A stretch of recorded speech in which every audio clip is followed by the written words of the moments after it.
Schedule in some times of doing nothing. Remember, schedule in work times, this is what I do, mess around times, and also nothingness times. Times where you just sit down for, say, 30 minutes, an hour, and you do nothing. You stop running from task to task to task, and what happens? You introspect, you think.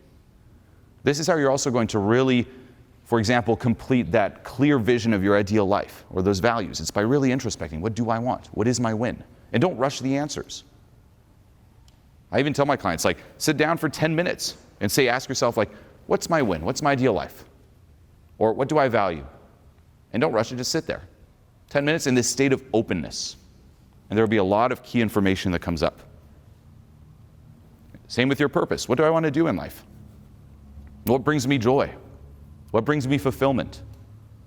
A purpose is also on the producing side. Another big reason people have trouble becoming aware of that is they're consuming all the time. Right? You can ask yourself, am I at the cause or at the effect? Consuming is at the effect. Watching a video, you're at the effect. Seminar like this, you're at the effect. It's doing to you. Most people are like, then movie, then music, then this, do to me. Okay, when are you doing and generating? That's a purpose.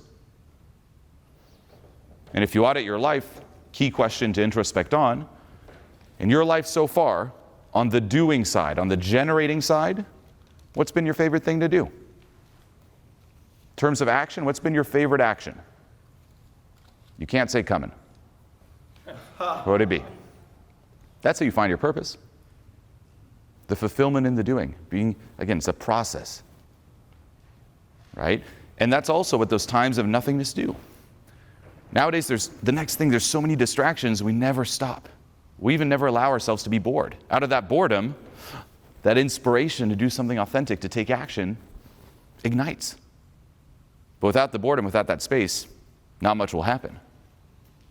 Even, for example, in terms of teachings and content, if I'm just rushing from task to task or coaching this person, that person, that person, it's going to be very hard to evolve my content or teachings at all. Why? Because there's not the space. That's like the fertile ground for the plant to grow. It's like there's times throughout the week where I just sit down and again, I do nothing and either reflect in terms of my life, my win, what's going on, or I reflect in terms of coaching, clients, content, and I just let the ideas blossom.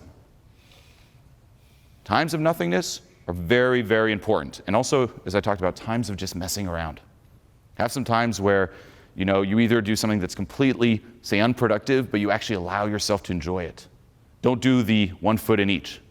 Usually when people work, they want to not be working. And when they take a break, they feel guilty about it. They're like, I should be working. It's like, no, when you work, work. When you take a break, enjoy the break. But schedule that in first. Don't let your feeling in the moment perhaps dictate that. So literally when you schedule in, like from this time I work, from this time, mess around time. And then when you're messing around and your mind's like, you should be working. It's like, no, I already scheduled this. I was proactive about it, not reactive. Okay? But bringing it all together, in terms of progress, identify your blind spots, ask for help, try to get information outside the box. In terms of who you are, you should be very easily able to answer what you value, what you care about, where you're going. Even in terms of your past, what are you proud of? Right? 2 other key questions. What excites you? Future. What are you proud of? If you don't have much that excites you, that's not good. If you don't know what you're proud of, you're like, not much. That's not good either. And even on, say, a present moment basis, what value do you have? What are your features and benefits? Right? Everyone knows, in any, say, interaction or situation, or say if it's with a friend, a partner, a business thing, it's like, you all know what you want from that person or situation. What are they getting out of it? Most people can't answer that. Like, okay, well, what's their win? If you don't know the value you're bringing to the table, that will also lead to a lot of self-sabotage. I've seen this a lot, especially in, say, relationships, where people will self-sabotage opportunities because they think, oh, that person would be an amazing partner, totally outside my league, I have nothing to offer. And you sabotage out of decency because you don't want that person to get the rotten end of the deal. You're like, I am so pathetic that I'm going to sabotage to help them because they should not be with someone as pathetic as me. So get clear. Write down 50 features, benefits. Features is a thing, and then ask yourself, how does that benefit the person? Why do they care? What do you have going for you? You might have to lower the bar at first, but then if there's not much, start working on yourself and cultivating more value. Okay? And what will it really lead to? That sense of groundedness. That sense where you're no longer being pulled in all these different directions. That sense of you being at the cause of your reality, your life. That sense of you being the main hero of your movie. You should be your own idol. Don't idolize others. Learn from others. Be inspired by others, of course. But don't go like, tell me the answer. What's the answer? What's the answer to life? No, take responsibility. And one last thing on this.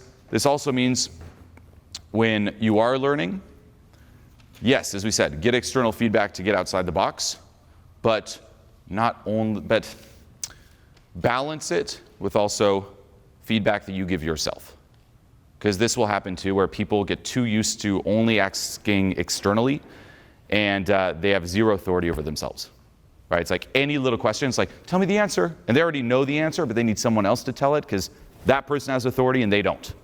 So do still collect that and cultivate that authority over yourself and collect wins along the way. The most valuable thing you have to offer is, as cheesy as it sounds, your sense of uniqueness, your authenticity.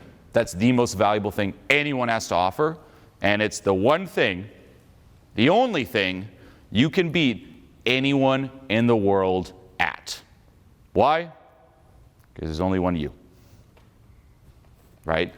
Every single person here, like say I were to talk, say one-on-one, 1 minute with each of you, it's going to be a very different energy, different vibe. Because you're all different. No one else in this world will be able to give that vibe but you. So at a core sense, that's the most valuable thing. But then, you can go more general, right? The old school, like, and this speaks to everyone's RIS, survival, reproduction, good emotions. Anything that increases that, we find it valuable. There's macro value, and then there's also specific value. There's even value by just being someone who's moving up in life, working on yourself. There's value even in knowing about, say, self-help. How will that impact someone? How will that impact your partner or your friends, so on and so forth? Collect it all. There's value even in unique experiences that you might have had and insights from that. There's value in terms of personality traits. Collect and go down that list. It's like I have all these things going for me, but overall, do bring it back to value is just from who I am. So going a little deeper here, there are 3 paradigms that everyone pretty much talks about in the spiritual world. It's having, doing, and being. Okay?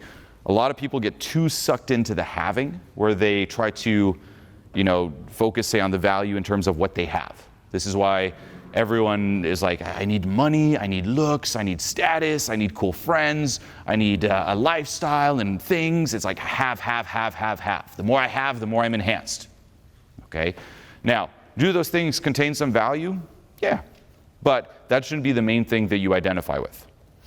Then as you start moving up, you tap into the doing paradigm.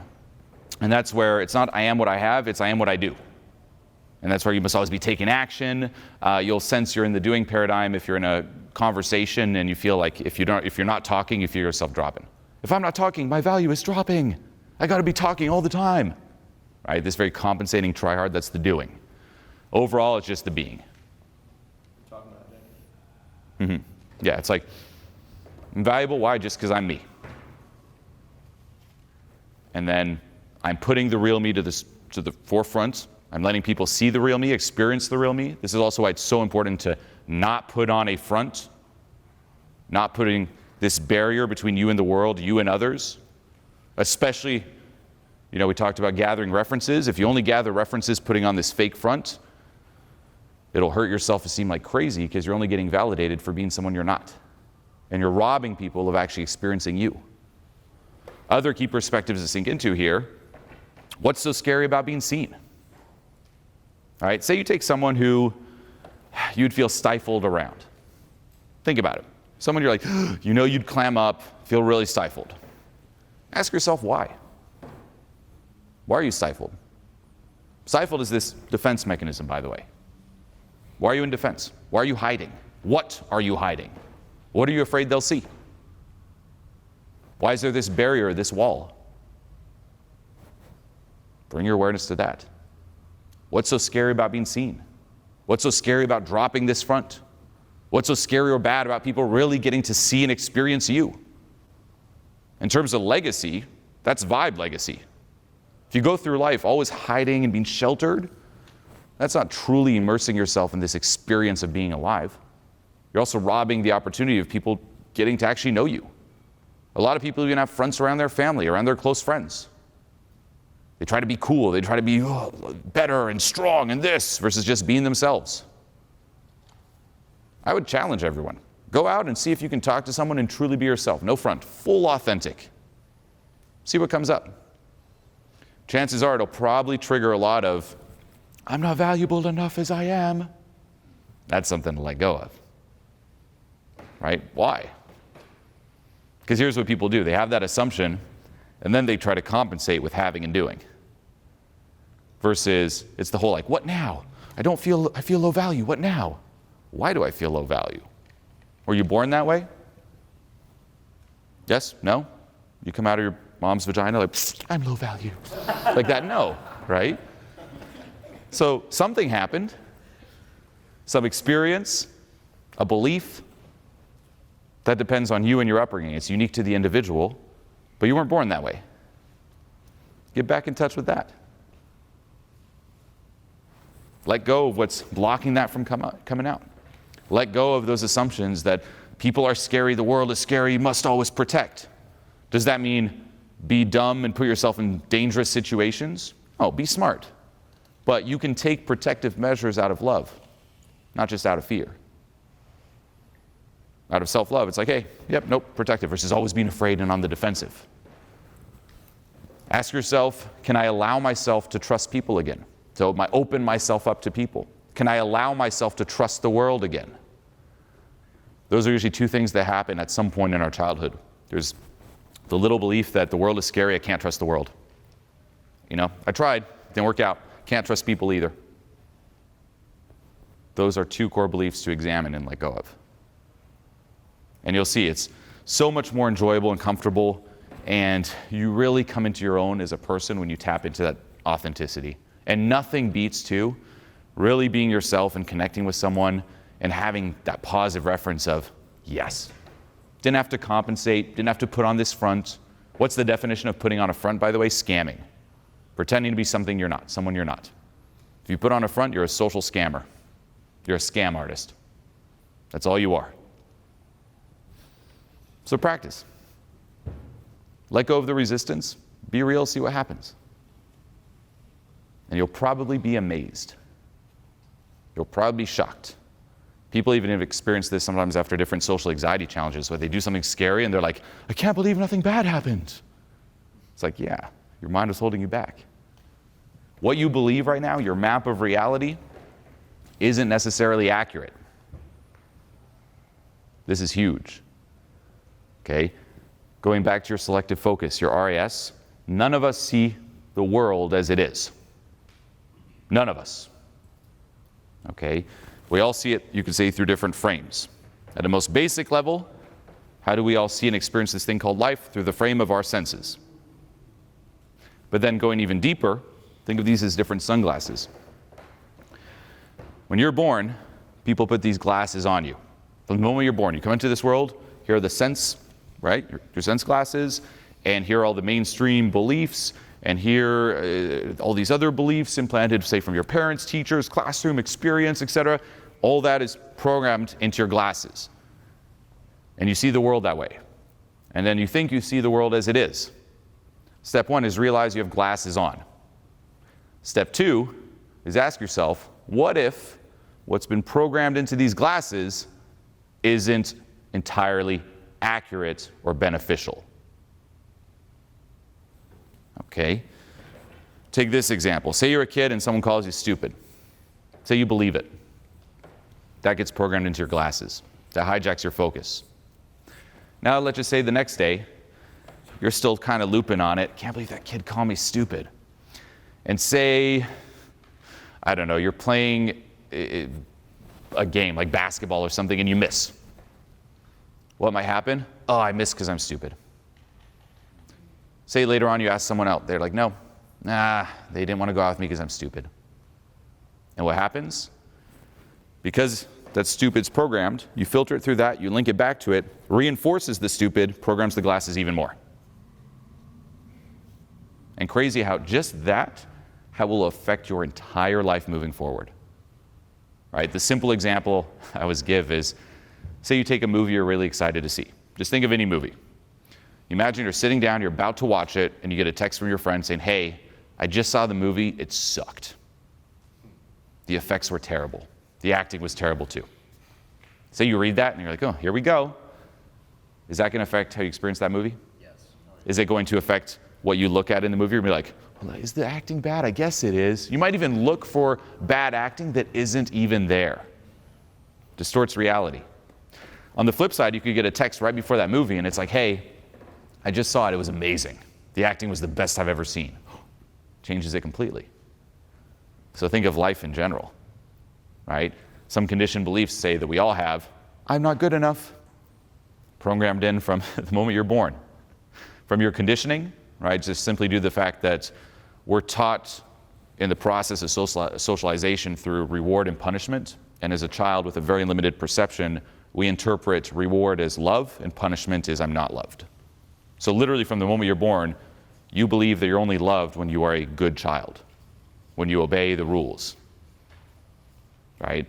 And it's not necessarily that your parents like to say don't love you, but it's just you interpret it that way. So from the start, you're like, well, I'm not good enough. There's all this unacceptable stuff in me. And then if you look around, everyone else believes they're not good enough. And because everyone else believes it, there's a lot of authority behind that belief, you take it on as well. So that's one that's in everyone's glasses. And then it just runs us. It even runs us too in terms of the actions that we take, the things we do, right? It's like we're all trying to justify our existence instead of living. What if there was nothing to justify? Say right now, whoever you're trying to prove, like, I am good enough, say it's like, okay, you're good. Now what? Right? It's like thinking of that destination, right, we're all after, like that happy ending. What I would ask you is, what about the day after the happy ending? Then what? Live life that way. You've passed the finish line, now what? Instead of justifying your existence, live. What does that look like? Not coming from this, I'm not good enough. It also brings a lot of authenticity to the surface. Right? We think of selling out as, we sell out for money, we sell out for validation, da-da-da. You know what people also sell out for? The approval of their parents. You want to hear a really dark perspective, but that tends to be quite illuminating? Imagine right now, let's just say if your parents are still alive, imagine right now they were to pass away. Gone. And let's just say it's a very peaceful death. We fast forward past the grieving phase, and you're now in a place where you've come to terms with it, you're in a better place. Would anything change in terms of how you live your life? Would you still be doing the same job? Would you still live where you're living? Would you still act the same, have the same limitations, doubts, concerns? What would change? All that stuff that would change, that's you selling out. Crazy, huh? People are like, oh, if they were, then I would do this, and I would take more risks and do that. Do that now. And even from your parents' perspective, that's what they would want for you. Right? No parents like, kid, live the rest of your life trying to justify your existence to me. Prove to me you're a good kid. No. Your parents like, live, enjoy. And there will also be disagreements. Right? That's another belief that's getting zapped out of society, sadly, which is if we disagree, we cannot like each other and we are enemies. No! Disagreements are normal. Everyone's going to have disagreements. You're going to have disagreements with every single person in your life. That's being human. You're going to have disagreements with your parents. If you don't have disagreements with your parents, chances are you're probably selling out a lot. And you should also be able to have disagreements in a healthy way. A key book, by the way, Crucial Conversations. Get that book. Read it. Top of your list. The most important book when it comes to having healthy disagreements, healthy arguments. We tend to think disagreements are bad and terrible. Why? Because the majority of the disagreements that we see are extremely toxic. It's people getting triggered and lashing out at each other. That is very toxic. But there is such a thing as a healthy disagreement, coming from a place of not getting triggered. Instead of trying to get rid of how you feel on the other person, actually being solution-oriented. This is big.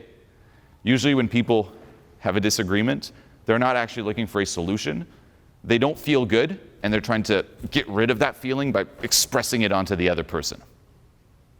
So it's more about this selfish, get rid of, versus how do we fix this? Most people don't even want the solution because then I can't feel the riled up, triggered anger anymore. But in that parent situation, that'd be one to sit down and be like, hey, I'm going to be me and do me, and you can disagree, and we can still love each other and still be family. It has nothing to do with you. It's not me rebelling. It's me staying true to myself.